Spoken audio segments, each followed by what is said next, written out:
Hey, it is a Tiki Technical Tuesday, episode 5 of the slipcasting adventure that is the rhinoceros hornbill. And in this episode, we are actually going to get to the slipcasting.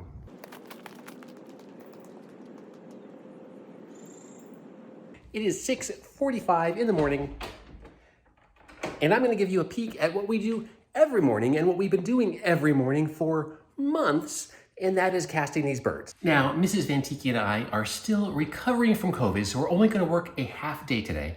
But a half day is plenty of time for us to pour these molds, drain them, open them, seam all the birds, and get them onto the drying rack and ready to begin the whole adventure again tomorrow morning. We are going to be playing a lot of mold Tetris today. I've got 2 small tabletops, the slipcasting tabletop and my clay table, and I've got 10 big molds. So we're going to be shuffling these around a lot in order to get access to the slip table and to just, have space to work. The first job of the morning is to warm up the slip.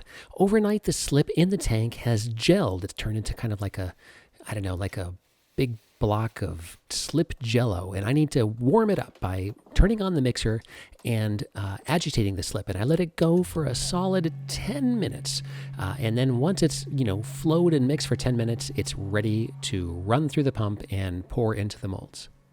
During that 10 minutes, I complete the first mold Tetris arrangement by setting 5 molds on the slip table and 5 molds on my clay table. These are both within easy reach of the slip pump nozzle, and it gives me room when I'm draining on the right half of the slip table to drain the molds, which you'll see later on this morning. In addition, I'm planning ahead and putting what folks call my little slices of cheese. These are little corrugated plastic covers that I put over the slip after I pour it to keep the air from kind of solidifying and skinning over the surface of the poured slip. Okay, the 10 minutes is up. The slip is nicely mixed and ready to pour. I'm going to use a strainer from a kitchen store to just catch maybe there's a couple chunks of unmixed slip or dried clay in the container. Just want to make sure those don't go into the molds. Let's go for it. The slip table uses this kind of gas pump nozzle to pump out the liquid slip, and it is extremely handy. The real trick to doing this is to just pour it very slowly and evenly into the mold so you don't trap any air bubbles or capture any air bubbles. I'm going to use the magic of fast forwarding so you don't have to watch me fill these things for minutes after minutes. And keep in mind that after I finish these 5, I turn around and do the 5 that are behind me. And I cover them all as soon as they're poured with the little plastic things to keep the air from skinning over the liquid slip. Slipcasting is a repetitive and timely process. I like to think of myself as like a slip farmer. I wake up every morning to milk the slip cow back there. But yeah, there's a lot of waiting. So while I'm waiting, I'm going to go back to the house and have breakfast. Okie dokie, it has been 45 minutes and it is time to flip these molds. To flip the molds, I reconfigured the slip table just a bit. I'm going to get the slip pump up and out of the way, and then I'm going to set up these little wooden risers. These are to angle the molds as they drain into the tank to help kind of prevent any dripping from happening from the flat base part of the mug. Take a look at how far the slip level has dropped inside of the molds. This is kind of a neat process, which I explain a lot in the How Slipcasting Works video. Okay, here we go. This is the morning workout.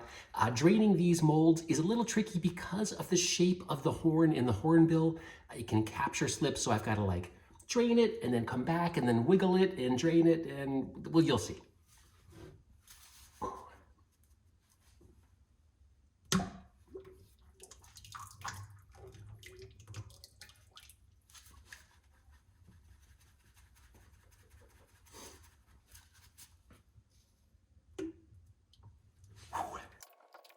Who's ready for another round of mold Tetris? That's right, we've got to fit all 10 of these onto the top of the slip casting table, and we've got to set them up at the proper draining angle. It is a bit of a dance, and it did take me a few days to figure out the best way to lay all of these things out. Whew, okay. That is a workout. So these are going to sit like this for 40 minutes. I'm going to let them sit here and drain and just slowly get all that slip out of them, all the extra slip. 40 minutes after these have, a little winded. So 40 minutes after wait, let me back this up. So in 40 minutes, I'm gonna flip these things. Let's just do this all again. Okay, that's exhausting. In 40 minutes, I'm gonna flip these back over and I'm gonna close the table up because I don't want all of the slip inside of the slip table to be exposed to air any longer than it has to. So I'm gonna go back to breakfast, catch my breath, enjoy the bacon that I made, and we're also gonna have oatmeal. I'm excited.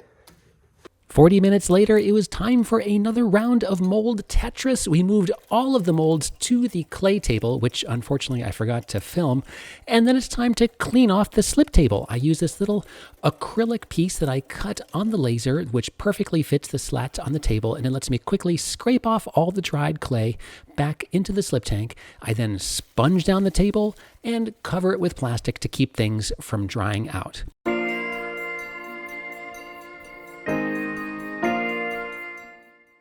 Okay, it's just about 10:30 and we're gonna start opening these up. I have my fantastic studio partner, Mrs. VanTiki here, who is going to help me doing all of the seaming while I open the molds.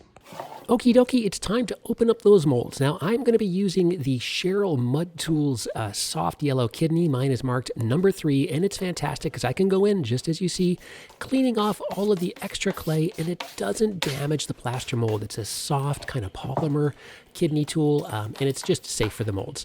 I then open up the mold, and we clean the bottom, again, using the tool. See a little extra flashing? I want to get all of that out of the way so the mold is nice and clean when we close it back up. Now, this is the mold pliers. I'll put a link to these in the profile. I love those tools. And each time I open up a mold piece, I take it over to the trash can and use the little kidney tool to scrape out all of the extra clay. You want to get this mold nice and sparkling clean and ready to cast tomorrow morning. Once clean, the pieces fit together nicely, and it's time to remove the casting. Looks good. I take each freshly cast piece and put it next to Mrs. VanTiki, who is furiously seaming while I'm opening and closing the molds. When she's done, she puts them on the drying rack, and I continue to clean the parts of this mold. Once everything is clean, it's time to put the mold back together and restrap it. I want to get this mold completely prepped for casting the next day, because when I wake up in the morning, I'm sleepy, I'm tired, and I don't want to fuss with molds.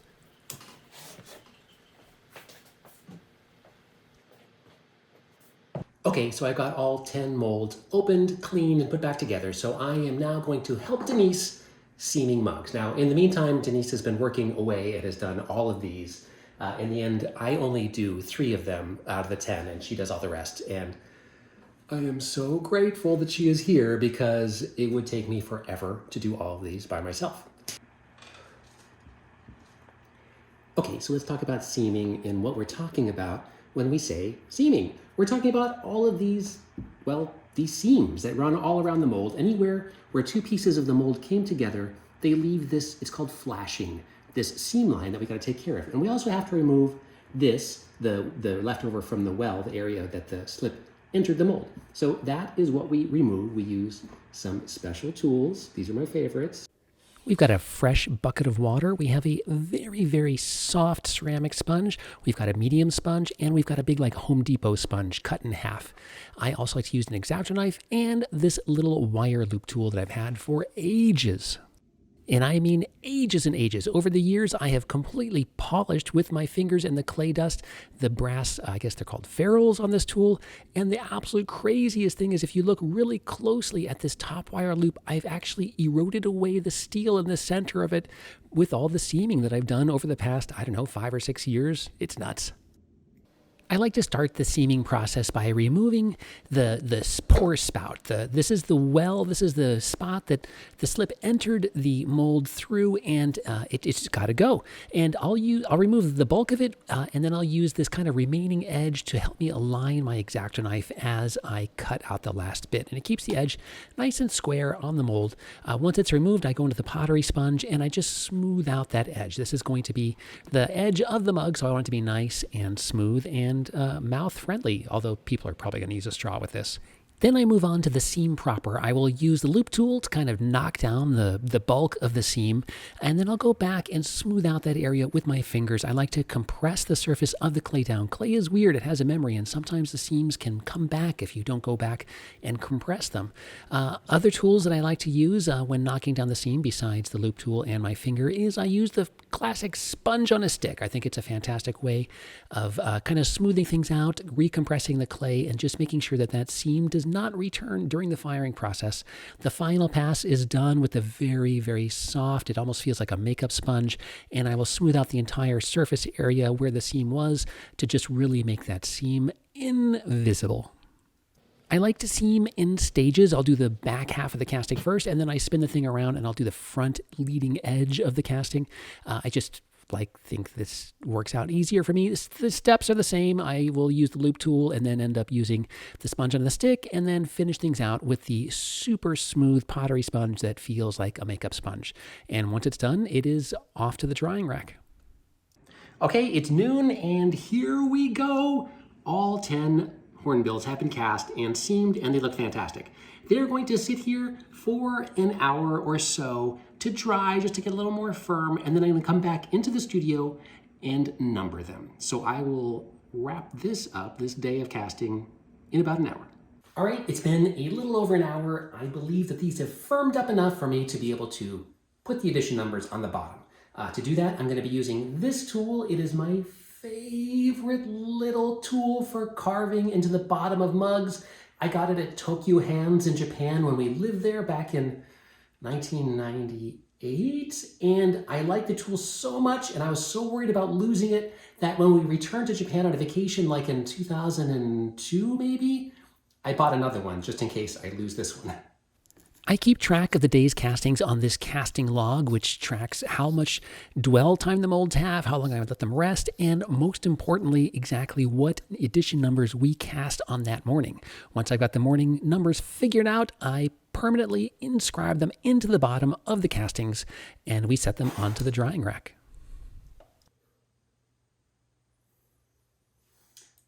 Okay, so that is today's castings.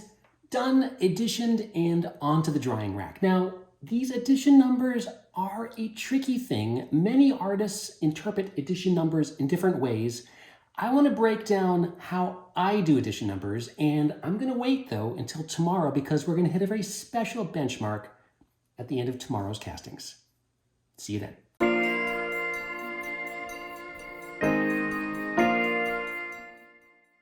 All right, it is the next day, and we are once again filling these molds with slip. Today is going to be just like it was yesterday. Same deal, same timing, same everything, except for one small, yet I guess not so small, difference. Okay, it is the next day. And I have just finished a very special round of castings. Why is this special? Let's take a look at my handy dandy casting log. All right, here it is, the Hornbill casting log. Now we are going to be talking about those strange, nebulous, mysterious things, edition numbers. Those little numbers you see on the bottom of mugs and prints and limited edition items. Now, I'm going to be talking about the way that we at VanTiki Studio handle edition numbers. These things and concepts may not apply to other editions and other artists and other studios, so just keep that in mind as we work our through it. Now, let's just take a look at this log up close. You can see we started on August 1st casting the mugs. That day, I only cast 5 because I'm kind of easing my way into it. And I keep track of the dwell time, which is the amount of time that the slip sits inside of the mold, and the rest time. That's the amount of time that we have them flipped over on the slip table draining.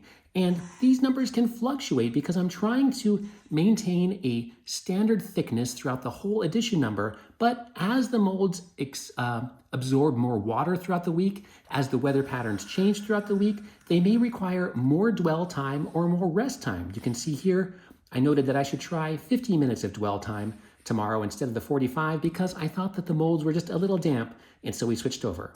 I also mark down major events in the slip log and the casting log. We've got new slip. This is the day that I made new slip. And I also marked down when we had COVID, which, well, we took about a week off from casting that week. Okay, so let's talk about those numbers. I've got 2 mugs here. This one is marked on the bottom 34 out of 350. Now, you might be thinking that this is the 34th mug cast out of the 350 mugs. Kind of. Then we also have this one over here. This is marked AP1. Now, what does that even mean? Okay, let me break it down for you like this. The big picture item is that second number in the addition, that 350. So it'll be like X number slash 350. That 350 is my contract, my guarantee to you that there will be only 350 mugs in the entire world in that specific glaze. Now, how do I ensure that is the case? We'll get to that in a minute. Before I start doing this addition, I need to practice. It's difficult to figure out how long should the slip sit in here? What's the best way to flip this mug over? It's hard. It's like learning to ride a new bicycle with every mug shape you cast. So I will cast APs, or artist proofs. This same thing would happen in printmaking. They have AP prints, and that's where you're learning how to distribute the ink on the plate when you print it. Same thing here. So I will usually cast 5 artist proof mugs. And those are the mugs that I use to dial in the way that I cast it and to dial in the glaze and to figure out what the final glaze will be before I leap into casting the actual addition. Okay, let's get back to is this the 35th mug out of the castings? Kind of. As you've seen, we cast 10 mugs every day, and at the end of the day, after casting, I go in and number all of those mugs. So right there we have 2 kind of things you've got to keep in mind. Of those 10 mugs on the drying rack, when I go to number them, I may not grab the actual first one that we cast that morning to mark it with the number. So the 10 castings that day will be numbered 1 through 10 or 35 through 45, but maybe not in the exact order that I took them out of the molds. And then it gets a little trickier than that even. We've got 10 molds, remember? So each morning, if say we're starting at number 1, I'm going to cast 10 birds out of 10 molds, which means that number 10, even though I mark it number 10, is actually the first cast out of mold number 10. So that morning, each casting is technically the first casting out of that mold. So it's a little complicated. And the very last thing, the last confusing factor to consider is the reason I waited until today to talk about additions, and that is mold longevity. See this discoloration right here in the center part of the mold? Think of a mold like a coffee filter, if you will. It's wicking all the water out of the slip, but it's also grabbing minerals, a bunch of other stuff, and you can see all of that kind of clogging up this mold. And over time, 2 things happen. 1, the interior surface of the mold starts to erode away, and 2, the efficiency of the mold starts to degrade. They just don't cast as well. Each mold has a finite lifespan. I like to get maybe 20 castings out of a mold before I think it starts to take more work to clean up and seam the castings than it's worth it. At that point, I like to cast a new mold. Today, we hit the halfway point in the 350 edition. We cast 175 birds, which means it's time to retire these molds and cast an entire new set of molds. So what do we do with these old molds? Well, I like to think of a mold as like a loaded gun. You never want to leave it around because it could always go off. And now I could just, dispose of these or store them, but there's always the danger that someone in the future might cast more items out of this mold. Remember, I have made a contract with you or the collector or whoever buys these birds that there will only be 350 of them. And the way to ensure that is to destroy any mold when it is done casting. So I've got 10 old molds here. Could I get more castings out of these? Probably I could get another 4 or 5 or maybe 10 if I really pushed it. But this is the halfway point. It's a perfect time to just reset, get 10 fresh molds and get rid of these 10 old ones. Now, how are we going to get rid of these to make sure that nobody else can cast these? If you are a longtime viewer of Tiki Technical Tuesday, you probably know what's coming next. That's right, it's time to lace up your steel-toed boots for ultimate safety and grab that splitting maul.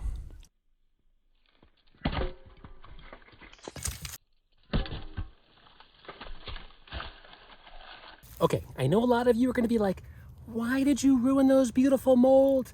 What if you need them later? That's the whole point.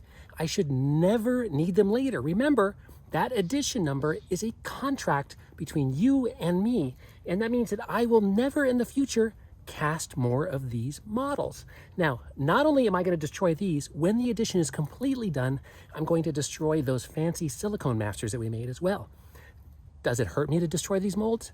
Actually, no. It feels very cathartic.